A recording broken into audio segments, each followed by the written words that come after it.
Hello again, everyone, and let us discuss the Philadelphia Flyers. Now, you know, back 3 years ago, I would do regularly videos on single teams. I really haven't had the time to do that now with the previews, the reviews, the news videos, and everything else. And so this is kind of a throwback, sort of. And I want to take a look at the season the Flyers have had and why it's impressive and why I think they'll be able to sustain it, which has been a problem for them. Now, their first 10 games of the season, they went 5-4-1. So, not bad, not fantastic. From games 11 through 20, they go 5-2-3. So, they're 10-6-4. Again, okay, not fantastic. In the Metro Division, does that get you in the playoffs, winning half your games? Probably not. So, 21 through 30 was better. 7-2-1. Nice run for them. And we're talking a lot about the Flyers and how it looks like they're going to be a playoff team. They do stumble a bit. From games 31 through 40, they go 5-5. And the storyline with them is the fact they're great at home, they're bad on the road. But they start to even things out. Games 41 through 50, they go 5-4-1.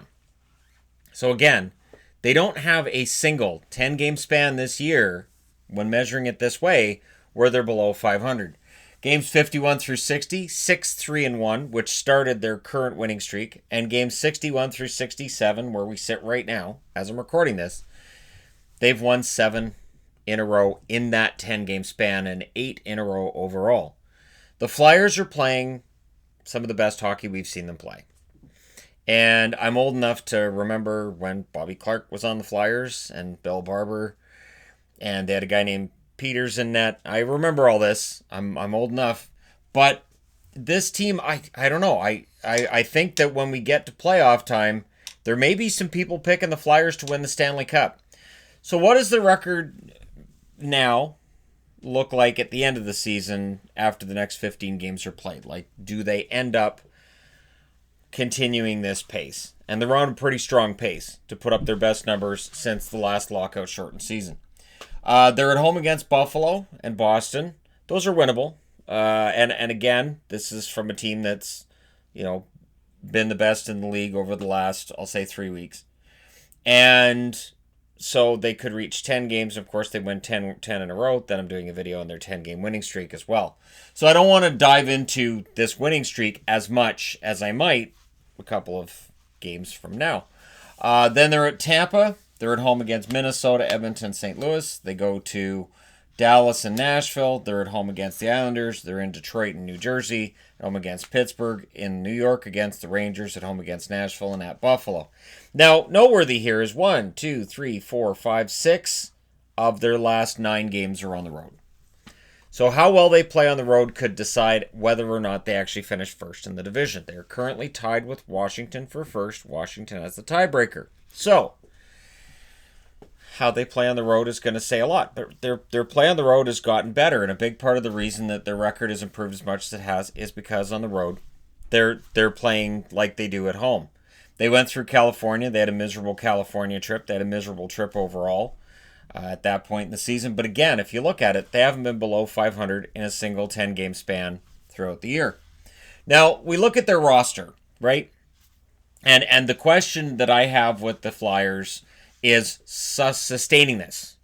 So not just having a great season, but being able to have another one after that, because that's been a problem for them. Now they have Nicholas Aube-Kubel, who's an RFA this summer. I don't think he's going to get a huge raise. He'll get a raise, and I'd imagine he sticks around. Couturier, Farabee, Giroux are all under contract for next year.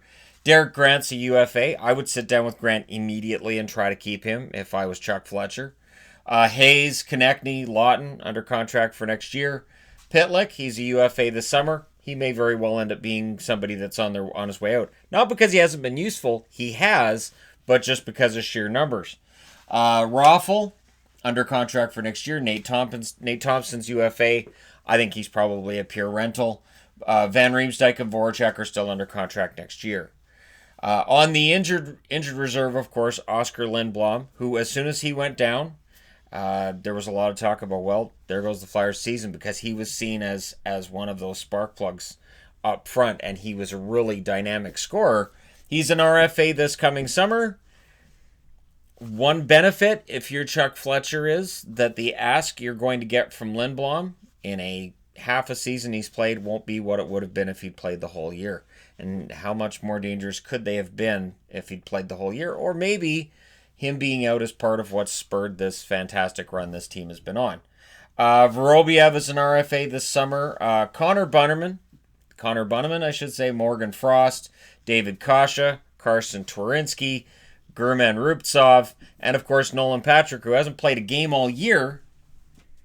That's some pretty solid depth. These are all guys that are not currently on their roster, according to Hockey Reference. And even my point would be, even if there were guys down here in blue that are on the roster currently due to injury, this is a deep team. The Philadelphia Flyers have a ton of depth up front.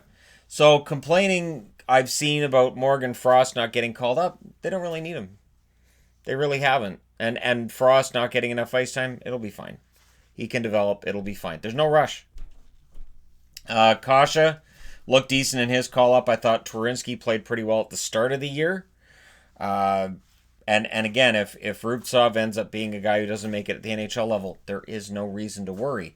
Because you look at the guys who are UFA this summer or RFA up front, and even here, and it's not going to eat into their cap so much. I'll get into the cap in a second here. Now on the blue line, you've got Justin Braun, who's UFA this summer. He has been fantastic, underrated addition. Shane Gostisbehere, he's under contract. There's been rumors about him being on the market. We'll see if he moves this summer or what happens. Haig and Myers are both RFA this coming summer. Myers is a fascinating one. How much is Myers worth right now? It depends on which stats you're looking at, and how Fletcher navigates that could say a lot as to how far under the cap they are next year. Niskanen, Provorov, and Sanheim on the blue line. Niskanen has been underrated in terms of what he brought to them. He's paired with Provorov, and he's really helped Provorov become a better defenseman. And whether that's just from Niskanen's game complementing his so well, or if it's from direct mentorship, whatever it is, some fantastic additions. This was a team that didn't need a huge overhaul to get back in the playoffs. Just a few tweaks here and there.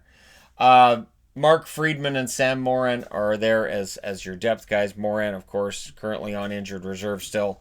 And so the blue line depth isn't quite what the depth is up front, but they're really, really solid on the blue line as well. This is a team, and this is why I wanted to do this with Philadelphia. It's not just a winning streak.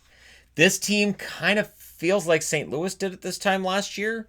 St. Louis peaked at the exact right time. Everybody focuses on them being last overall in January. Now, the focus with St. Louis should be these guys got hot going into the playoffs and then rode it through the playoffs. And Philadelphia, depending on, and again, we're still far enough out from the playoffs, they could be peaking too early, sure, but they look like they should be able to finish first in the division unless Washington gets it together. And I know there's Caps fans right now yelling at the screen going they're not going to get it together. But yeah, I'm pretty impressed with what Philadelphia has done and with the overall roster they've got. Now in net, you've got Brian Elliott, who's UFA this summer. Interestingly enough, Alex Lyon is UFA this summer as well. So the question becomes, does Hart become the starter next year? And do they go with Sandstrom potentially as the backup? Does Ustamenko end up getting a shot at that job? Right? So odds are, if Elliott leaves in the offseason, they probably bring in another veteran backup to make sure that Carter Hart, is somewhat shielded, and they're not going with two kids in net. But maybe you go with Hart and Sandstrom, and you just go with it from there, because then you're looking at a cheap option in net, at least for now, until Carter Hart's contract's up, and then he won't be cheap for very long. I think that'll be up next year. So what we've got with Philadelphia is a very impressive collection of players. Right now you've got 9 players on the roster who've scored 12 or more goals this year. So there's some depth. There's 8 players with 30 or more points. And you can get some scoring from this blue line. Braun's 19 points or more than I would have expected for him this year. Gostisbehere, if he can rediscover his offensive game, you've got Provorov, Niskanen, they can put up points. It's not a fantastically dynamic. You don't have a John Carlson. You don't have a Roman Josi, but you have a very competent 1 through 6 on that blue line.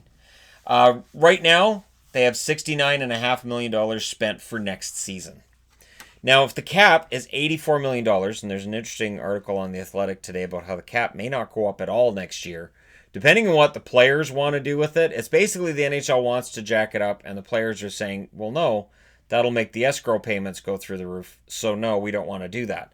It's going to be an interesting year. Who thought we would reach the point where players don't want the money the owners want to pretend to give them? Notice I'm saying pretend. So $14.5 million is the cap space that Philadelphia would have if the cap's at $84 million next year.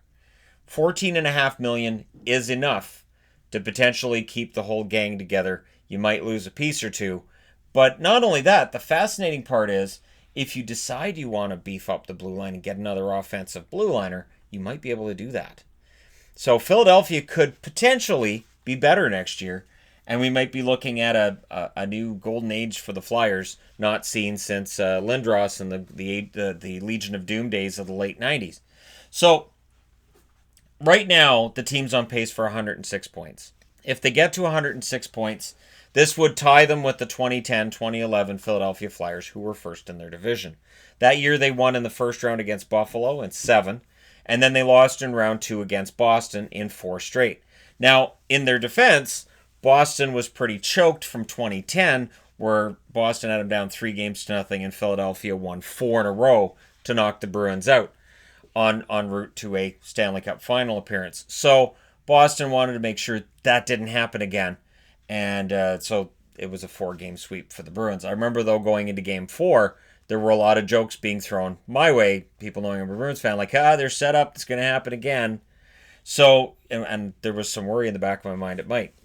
But continual success this team has been elusive. Let's just put it that way, elusive. So right now they're on pace for 106 points.